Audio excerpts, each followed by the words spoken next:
congratulations. I always start here. Put your hand on your head. Put your hand on your head. Yes, I was waiting for you. Say after me, this is how I think. This is how I think. I know you're educated, but you can speak louder than that. This is how I think. This is how I think. Yeah, some are still trying to look intellectual. It's an exercise. Put your hand on your head and say, this is how I think. This is how I think. It includes you also. This is how I think. This is how I think. Put your hand on your heart and say after me, this is how I feel. This is how I feel. Put your hand in your hand and say after me, this is how I do. This is how I do. One more time. This is how I think. This is how I think. This is how I feel. This is how I feel. This is how I do. This is how I do. There are only three things you must spend your life doing. You must spend your life thinking, collecting correct information, populating your mind with useful information. Your mind as your body needs a diet. And the diet of your mind is not WhatsApp and Facebook. The diet of your mind is education, correct education. And you will know what is in your brain by how much time you spend with what is in your eyes.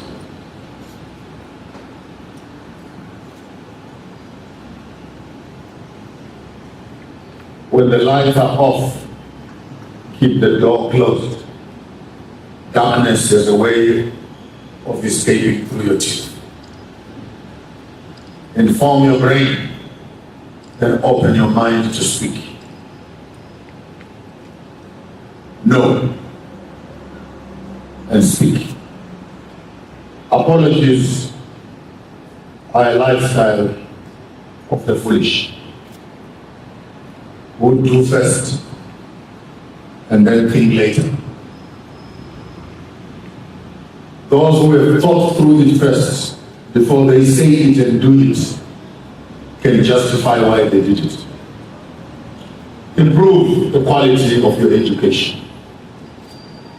Don't go to school and school does not go through you. You come to learn to learn. And after you have studied, it doesn't mean that you are educated. Education only happens when you translate knowledge to action. When you translate information to activities, or else you end up as coconuts, brown on the outside and white on the inside. Collect correct information. After that, identify your passion. What is it that you really want to do in your life and what you want to do with your life? Don't come to school to study things that you are not interested in. Like our fathers did. They studied that, they are doing that. They studied that, they are doing that. That is us in our generation, because we were told, you must be a policeman, you must be a doctor, you must be a teacher, you must be a nurse. And then we went to study nursing. But right now we are secretaries, we are business people, we are watching. Go to your mother and your father if you think what I'm saying is irrelevant. Less than 10% of our parents are actually practicing in the fields which they studied. That's a fact. Because their passion was over there and their brains were over there. And your generation is fortunate because you can actually identify your passion. Then don't go to school to study other things. Go to school to study and improve your own passion. Ask me why. Ask me why. Then you don't have to work the rest of your life. You do what you like to do. And the academic institutions can only assist you to become better at who you are and what you want to be. There are many people in offices and organizations who are highly stressed by their work. They are stressed because they are misaligned with who they are and what they enjoy doing. Don't be a nurse if you are afraid of blood, because you'll be seeing it every day. Don't be a policeman if you don't love people, because you will beat them every day.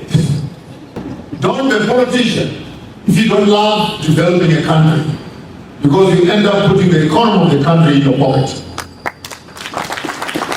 It's common sense. Because the profession that you are taking must not take you away from who you are. And it is true, ladies and gentlemen, that many of our leaders, politically, economically, religiously, and many other ways, they are there as a profession. They are not there as a passion. They are there to make a living, but they are not living the life. So what's the use of spending the rest of your life making a living and never enjoying the life itself? Connect, therefore, your information with your passion. That's not good enough. Then translate your passion into your action plan. So think about it, number one. Feel about it, number two. And then act about it. Only 3 actions. You can forget the rest of the stuff I will say today. If you can take those 3 actions with you, you have survived. That is the head, that is the heart, and that is the hand.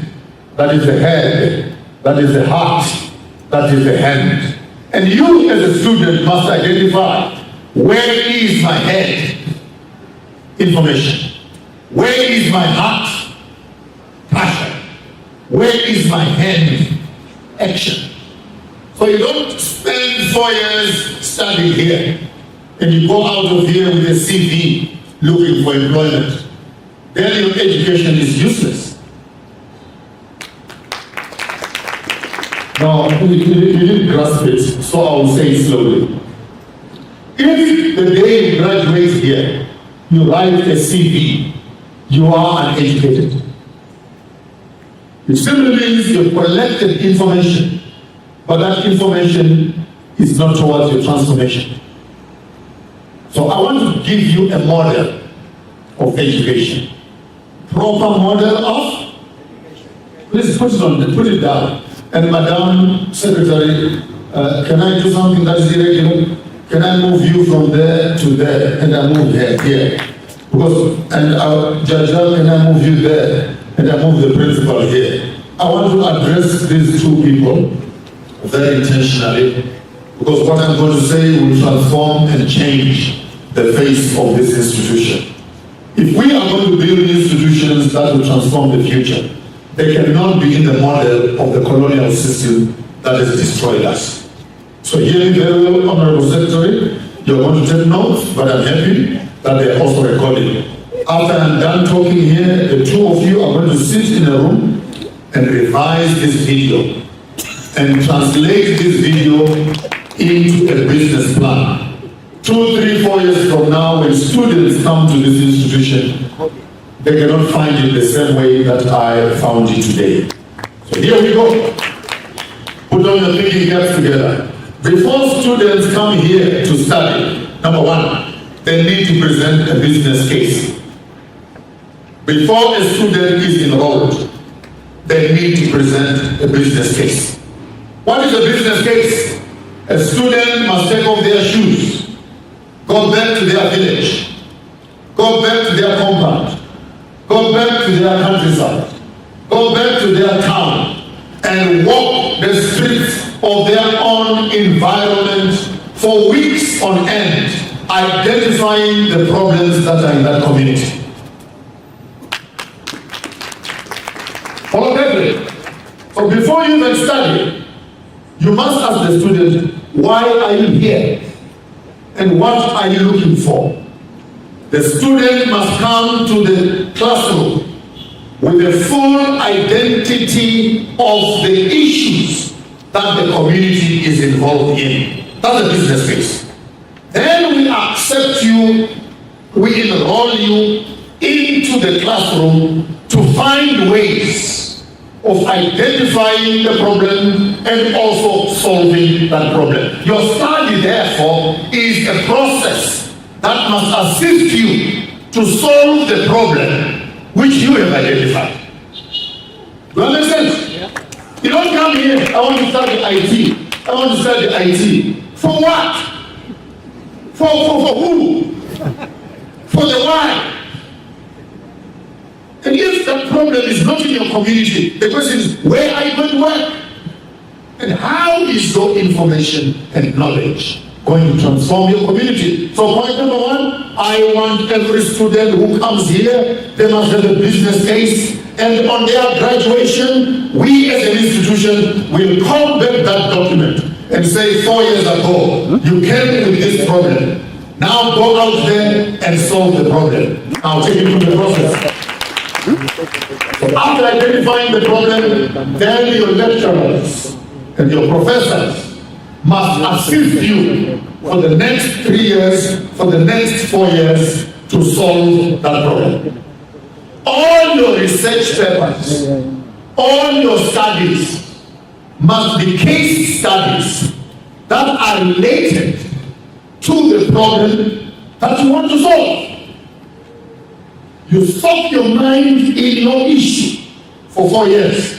I wish the bank was here. If a student has applied their minds for 4 years and they've done research for the past 4 years, they've done cases and etc. for 4 years, I tell you, if I was a banker, you can give that person a loan to start that business. They've applied their mind to it. Identify the problem, study through the problem. Network while you're at university. Network with stakeholders, funders, government institutions, non-government institutions, all the institutions that add value to the problem that you want to solve. Are we together? This is study. You have time in your hands to improve your vision so that you can meet your vision. Identify the problem, learn about the problem, network around the problem, find strategic partners who can assist you to solve this problem. By the time you graduate, you are a solution maker. You are not a problem in the community. Network is important. You will need accountants. That's where your accounting friend comes in. You will need IT. That's where your IT friend comes in. You will need a lawyer.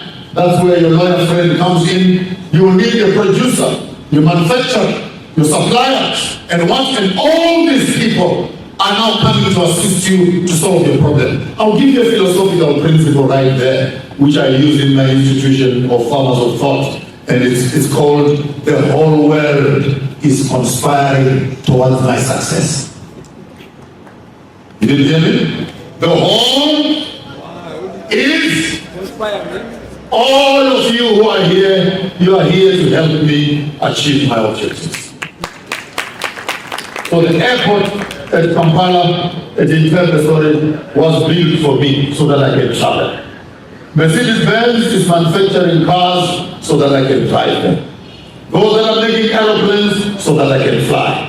Those that are making clothes so that I can put them on. Those that are making microphones so that I can speak louder. Those that are making cell phones so that I can call people an hour away. But the entire universe runs around me to make my life a better life. So don't look at people as if they are your enemies. If you don't know what to do with them, it's your problem. Because the day you identify their purpose in your life, the teacher is not your enemy. Ignorance is your problem. And your solutions are not there, they are over there. I feel like a preacher now.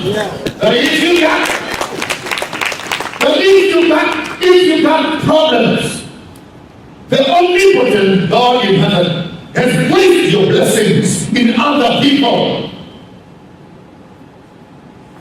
Don't make it difficult to access them with your attitude, because your attitude will measure your altitude.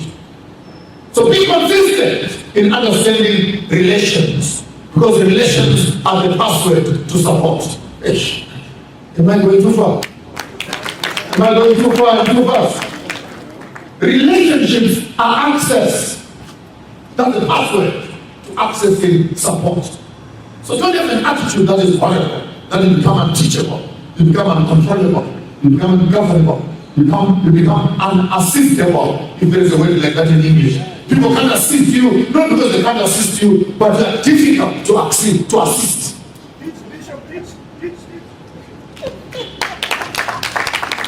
Identify the problem, study the problem, network around the problem, find solutions around the problem, graduate with knowledge about the problem. When you graduate, walk back, take your degree and put it on a wall and go back to the same community that you started with. And start thinking, how do you now implement that which you have started? You come back to us as a solution, not as a problem. We have 3,000 unemployed graduates. We have 16,000 unemployed teachers. We have so many unemployed. They are all certified. Where were they going?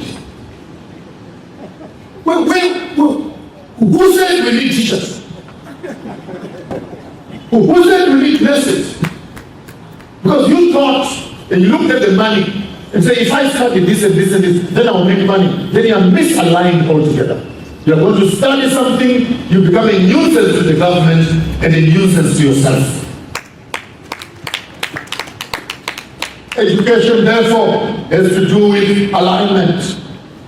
Education has to do with placing you in a space of support to improve your own country, to build the Africa that we want. We cannot build the Africa that we want with the tools of colonization that have brought us into this mess. We need a different quality of student. And the student that we want is the one that says, I will solve this problem. I will solve the water problem. I will solve the electricity problem. I will solve the road problem, infrastructure. I will solve the medical problem. I will solve the IT problem. I will solve the fashion problem. I will solve the entertainment problem. I will solve the food problem. I will solve this issue. And I am qualified, and I have studied, and I know. When I go back to my community, I am the solution, and I am not the problem. There is no one within the reach of my voice this afternoon who must ever write a CV again. You didn't hear me well? Can I say that louder? Yes. All you need to do, don't write CVs. Improve your gift. Who will find you? Oh. I'll make it nicer for everybody. You never go to the marketplace and find oranges and mangoes and bananas running on the market street saying, we're selling bananas, we're selling oranges. You never find trees that are carrying fruits running on the streets. Mangoes and bananas have learned to sit on the ground, sink their roots deep into the ground, produce the fruits.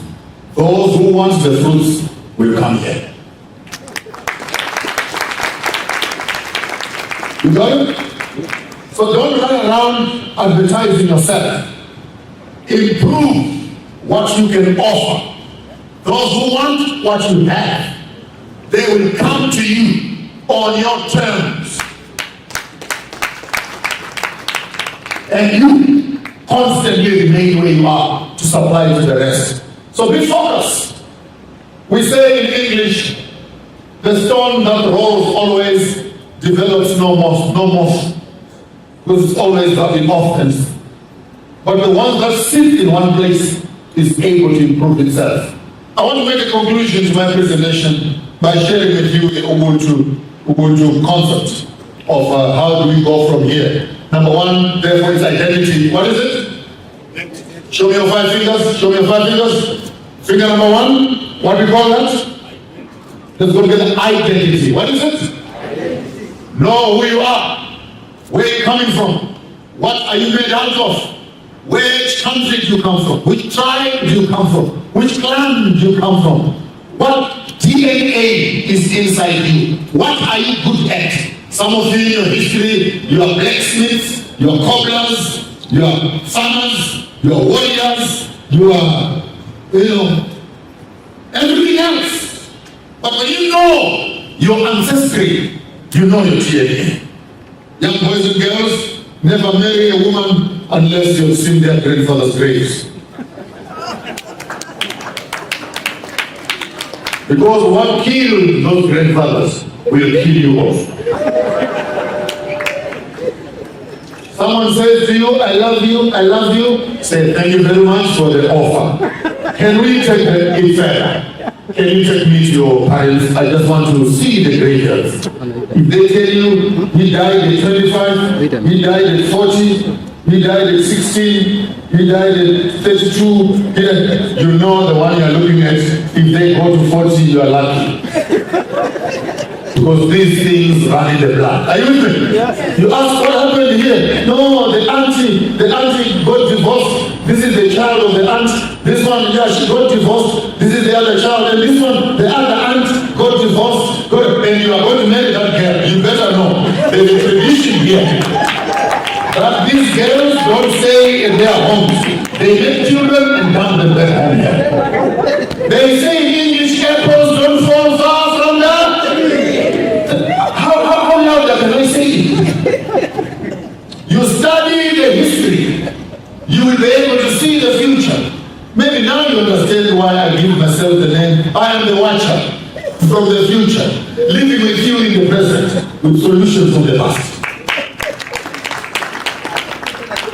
I am the watcher from the future, living with you in the present, with solutions from the In other words, in me, the future and the past are present. So know your history. Identify your history. Identify yourself.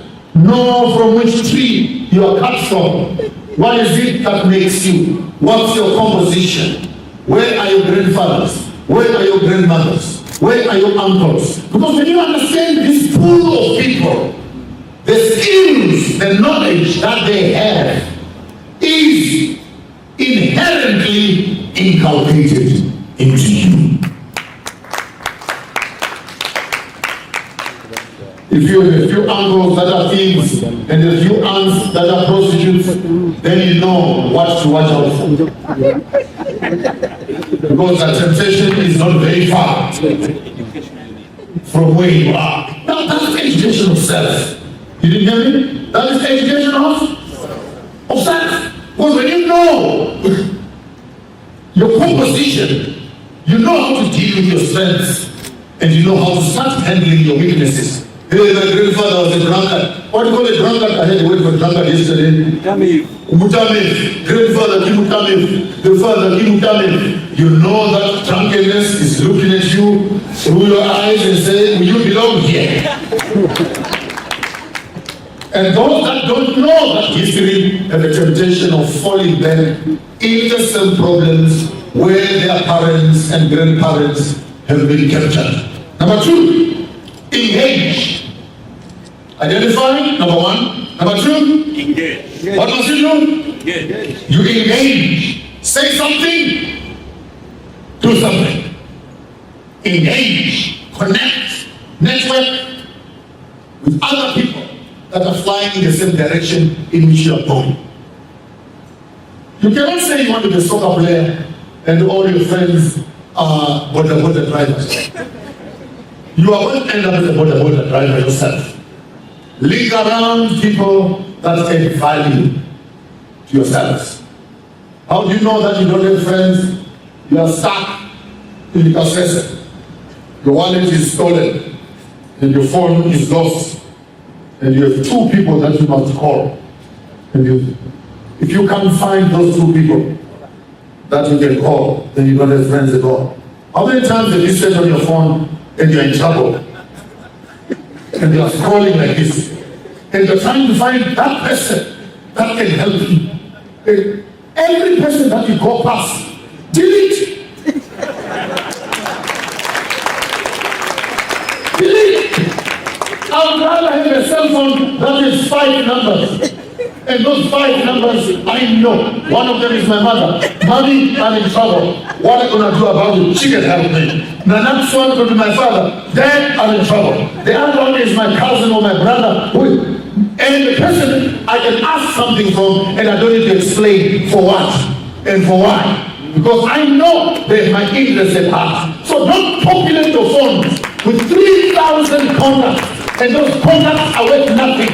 Let your network improve your network.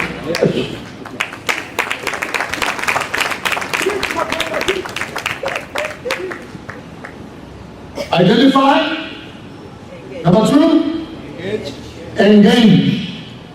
Number 3, commit to something. Commitment to something. If you fail to commit on anything, commit to yourself. Hello? Commit to yourself. You didn't hear me. Many of us are in a hurry to write contracts with everybody else, particularly young boys and girls, young ladies and gentlemen, when they want to get married. They can't wait to sign the marriage, to sign the marriage certificate, which takes them through the wedding. But after the wedding, they are not ready for the marriage itself. Because the wedding takes 1 day, marriage takes a lifetime. So commit, not to everything else, but also commit to yourself. You didn't hear me? Can I say that slowly? Have a contract with yourself. Promise yourself. Commit to yourself. What is it that you are going to do with you? To me, that's another level. You are not here because your mother and father can afford to pay for you to get here. You are not here because other people want you to be here. You must be here because you want to be here. And you have a commitment with yourself. And the commitment with yourself sets up an appointment with your destiny. You didn't hear me out there. You have an appointment with yourself.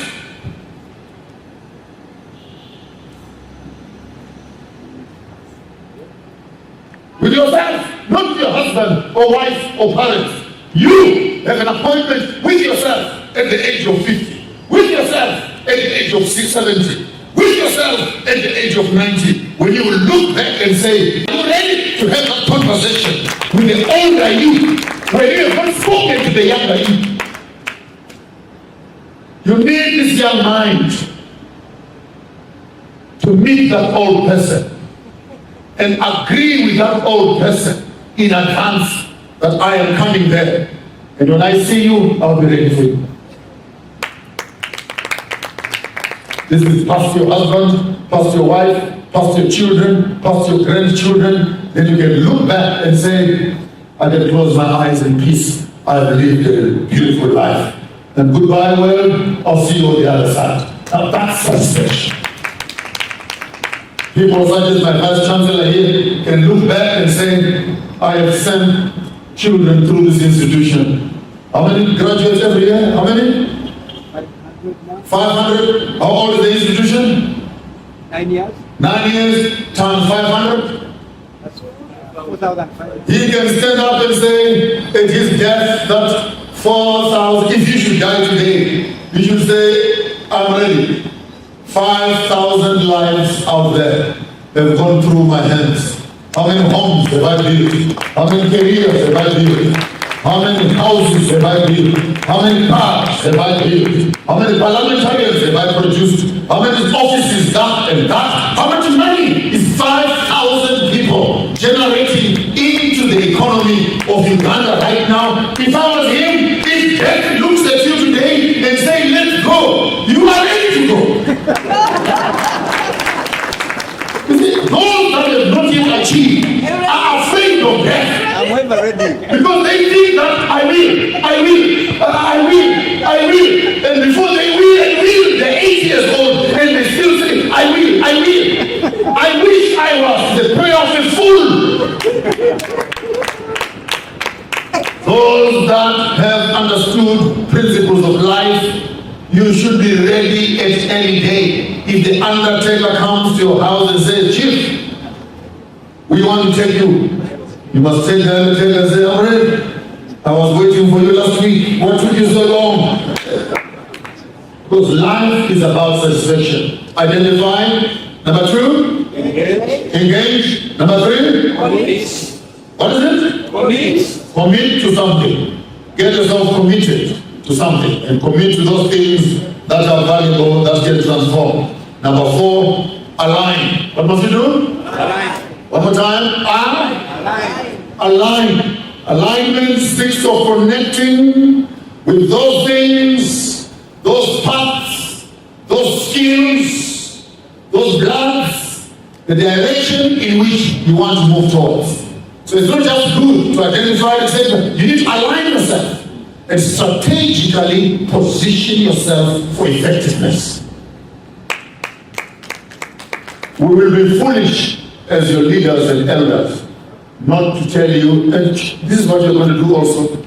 At the beginning of every year, you're going to go to statistics office, the academic statistics, and find how many professions are there in terms of numbers that are unemployed. We will be foolish to reproduce more students in over-flooded. I don't know if I'm speaking like a government official now. We will be foolish to be taking another 2,000 students who are coming into an overpopulated career. That's why you come in as an academic institution. Hey, I want to do this, I want to do this. Hey, you may want to do that, my daughter, it's fine. But there are already 6,000 people out there who have the same qualification with you, and they are all not employed. They are all not working. What is it that you are going to do differently that will give you a cut above the rest? This is the problem of Africa. We photocopy fools and fill the market. Like in Zimbabwe, for example, not in a bad way. We have more lawyers than we have cases. More lawyers. Every second person you meet, I'm a lawyer. I'm a lawyer. I'm a lawyer. I'm a lawyer. So how many criminals do we have? Instant, the lawyer have become the criminals themselves. So we'll need a chart that gives a student a rough graphic, a demographic chart that says, okay, this is there, we need more here, we need more here. And remember, when you enter into spaces of rare skills, your value always goes up. A general practitioner heals everybody. Because he heals, he treats the head, you have a problem, tooth, yeah, they treat, you have a leg problem, they treat, sometimes they just give you Panadol and aspirin, they hope that you get yourself sorted out, and everything, they treat everything, wonga, everything, they treat everything, and they get paid less. Then you get to another level where you say, I am only going to do ear, mouth, and nose, yeah? And you're becoming a specialist. Are you with me there? Yeah. And the price also? Then you say, no, this is too much work here. I'm only going to specialize in the nose. The price then lifts even then. Then you finally say, no, I'm only going to be dealing with the senses inside the nose. See, now you can afford to be flown to Dubai, to Europe as a specialist. You see less patients, and you charge. Why? Because when you specialize, your value. So don't be a generalist who treats everything. 500 patients waiting for you. You come back home, I'm tired. Work was heavy and I'm tired. Maybe sometimes when you sweat too much, it means that your brain is not working. Specialize, commit, align, and the last one, initiate. What must you do? Initiate. What must you do? Initiate. Initiate. You're committed to the process. Initiate yourself.